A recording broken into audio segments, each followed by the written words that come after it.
Connections of Thomas Hobson are hoping he can stake his claim for a shot at the Melbourne Cup later in the year by putting up a bold show in the Lonsdale Cup at York.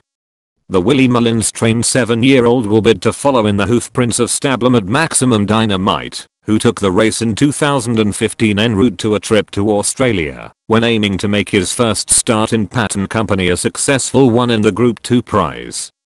Having won the Ascot Stakes on his penultimate outing, the Rich Rixie-owned Grade 2 winning hurdler just came up short in his attempt to land 2 victories in the space of a week at the Royal Meeting, after finishing second in the Queen Alexandra Stakes. Assistant trainer Patrick Mullins said, "He ran 2 fantastic races at Ascot and almost completed the Simon Double, Ascot Stakes and Queen Alexandra Stakes in 2012.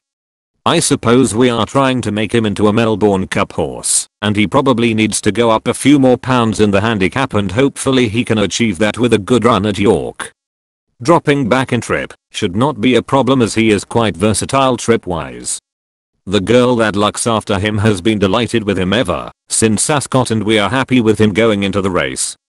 It is exciting getting these good ones to go on the flat with and being able to take on the top flat trainers." William Haggas expects Dal Herald to be seen to much better effect on his first start over the 2 miles, after finishing down the field in the Hardwicke Stakes at Royal Ascot. The Newmarket handler said, "We rode him wrong at Ascot, it was my fault.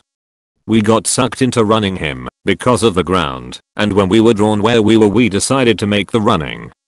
The trip was too short really, too, but this is his trip and the ground will dry up nicely. He's been crying out for this trip for a year and now he finally gets the chance to run over it. He's a very good horse on his day." A trip down under could also be in store for the Sir Mark Prescott-trained St. Michel, who will be returning to domestic action having narrowly been denied victory in a Grade 3 at Belmont Park in America. Prescott said, "I heard the jockey criticized the other day, but I thought he gave him a good ride, and we had every chance. It was a very good run on fast ground. 2 miles around York will be fine for him, and if all goes well on Friday he will go for the Melbourne Cup. He would go into quarantine on September 14th. Charlie Fellows hopes the application of cheek pieces can have the desired effect on Prince of Arran as he bids to leave a disappointing effort in the Goodwood Cup behind him, in a race that forms part of the Kipco British Champions Series. He said, "I don't think Goodwood suited him. When things don't go his way he can throw the towel in, and he was never travelling like he did at Ascot. I have put cheek pieces on to help him concentrate a little bit, as when he gets out of his comfort zone he just loses interest a little bit. I think he is versatile regarding the ground, and he is in good form, like the rest of my horses. It is a tough race, but it might not be the strongest Group 2. I had the option of the Ebor, but I think a smaller field will suit him better. If he goes back to the 2 runs at Ascot in the Sagero and the Gold Cup then he could run well.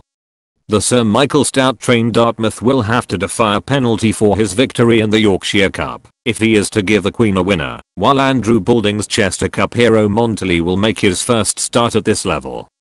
Completing the field are Hijinks, Higher Power and Sheikh Zayed Road.